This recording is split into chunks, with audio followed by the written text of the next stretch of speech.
वो जैन जी जिसने नेपाल में सरकार गिरा दी थी, उसने पूरी दुनिया को दिखा दिया था कि आज का युवा अगर ठान ले तो वो कुछ भी कर सकता है। मिलीनियर्स हमारा मजाक मत उड़ाइए। भारत में भी अब कुछ ऐसे ही प्रोटेस्ट शुरू हो गए हैं। बस फर्क सिर्फ इतना है कि नेपाल का यूथ सत्ता परिवर्तन चाहता था, तो वहीं इंडिया की जो एजेंसियां हैं वो अपने हक के लिए आवाज उठा रही है। और अपने हक की लड़ाई लड़ते लड़ते हालात इस कदर बिगड़ जाते हैं कि पुलिस और छात्र संघ आमने सामने हो जाते हैं, दोनों में भिड़ंत हो जाती है। बीजेपी दफ्तर और सीआरपीएफ की गाड़ियों को आग के हवाले कर दिया जाता है।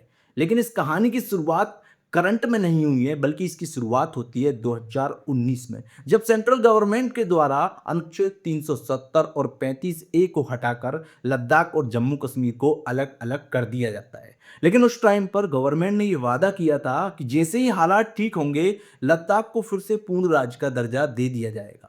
लेकिन 5 साल बीत चुके हैं और इस दौरान जम्मू कश्मीर के बारे में तो चर्चा होती रही है, पर लद्दाख वहीं का वहीं रह गया, एक केंद्र शासित प्रदेश, बिना किसी विधानसभा, बिना किसी राजनीतिक प्रतिनिधित्व के। और इसे लेकर पिछले 18 मंथ से एक सोशल एक्टिविस्ट सोनम वांगचुक विरोध प्रदर्शन कर रहे हैं। मार्च, अपील, भूख हड़ताल सब कुछ हो चुका है, लेकिन गवर्नमेंट ने हर बार इनकी मांग को अनदेखा किया है। और इसके बाद डिसाइड किया जाता है कि एक बार फिर से प्रोटेस्ट किया जाएगा। लेकिन इस बार जो प्रोटेस्ट का तरीका था वो डिफरेंट होने वाला था जो पहले प्रोटेस्ट किए गए थे उसके मुकाबले। दोस्तों, क्या होता है कि सब कुछ ठीक चल रहा होता है। वो लेह जिसे लोग शांतवादियों का शहर कहते हैं, जहां पर लोग शांति ढूंढने के लिए आते हैं, हर जगह से यहाँ पर लोग घूमने के लिए आते हैं। शांत वादियां, बर्फ से ढकी चोटियां, साधुओं की मंत्र ध्वनियां। लेकिन 24 सितंबर 2025 को यही लेह लद्दाख अचानक से गोलियों की आवाज से कांप उठा। एक तरफ सड़कों पर उतरे लोगों का गुस्सा और दूसरी तरफ पुलिस की लाठियां और फिर अचानक से गोलियां। देखते ही देखते कुछ ही घंटों में 4 लाशें जमीन पर पड़ी थी, जिसमें से 3 युवा जिनकी उम्र 20 साल से भी कम थी। एक एक्स सोल्जर अपनी जान गंवा बैठे थे। वो लद्दाख जहां पर शांति का प्रतीक हुआ करता था, आज वहीं पर खून खराबे का मैदान बन चुका है। वहां पर भीड़ इस करीते बेकाबू हो रही है कि जिसे काबू पाना बहुत मुश्किल हो रहा है।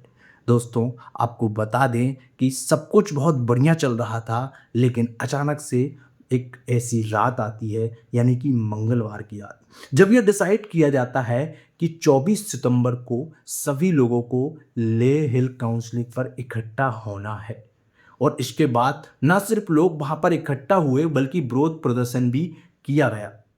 अब तक जो प्रदर्शन शांतिपूर्ण तरीके से चल रहा था, उसमें अचानक से एक ऐसा मोड़ आया जिसने कि उसका पूरे के पूरे प्रदर्शन को ही बदल कर रख दिया। युवाओं में गुस्सा है, लोगों में अपने लद्दाख के लिए पूर्ण राज्य के दर्जे की जो मांग है उसके प्रति बहुत ही आक्रोश है। और वहाँ का यूथ चाहता है कि हमें स्टेट का दर्जा मिलना चाहिए। लेकिन अब क्या होता है कि इस बार जो तरीका अपनाया गया है तो वो काफ़ी अलग था। एक अपील की जाती है जिसमें लोगों से कहा जाता है कि आपको सभी को लेह हिल काउंसलिंग पहुंचना है, लेकिन ना कोई बैनर लगाए जाते हैं, ना ही कोई पंपलेट बांटे जाते हैं और ना ही कोई पारंपरिक तरीका अपनाया जाता है, बल्कि इसके लिए इस्तेमाल किया जाता है वही साधन जो कि नेपाल में जेएनजी के द्वारा प्रोटेस्ट के दौरान किया गया था, यानी कि सोशल मीडिया। सोशल मीडिया जो कि आज का सबसे बड़ा ताकतवर हथियार माना जाता है, उसी का उपयोग हर जगह किया जाता है और वही किया गया लद्दाख में। सोशल एक्टिविस्ट सोनम वांगचुक और लद्दाख के युवाओं ने आवाज उठाई। उनकी डिमांड थी कि लद्दाख को पूर्ण राज्य का दर्जा दिया जाए, लद्दाख को 6 शेड्यूल में शामिल किया जाए। लद्दाख का यूथ का कहना है कि वी वांट आवर गवर्नमेंट, हमारी चुनी हुई सरकार, ताकि हम अपने फैसले खुद ले सकें। लेकिन उनकी डिमांड यहीं सीमित नहीं होती है, बल्कि वो 6 शेड्यूल में भी इसे शामिल करने की बात कह रहे हैं। इसका मतलब है कि हमारी अपनी ज़मीन, अपना घर और अपने फ्यूचर पे हमारा कंट्रोल होना चाहिए।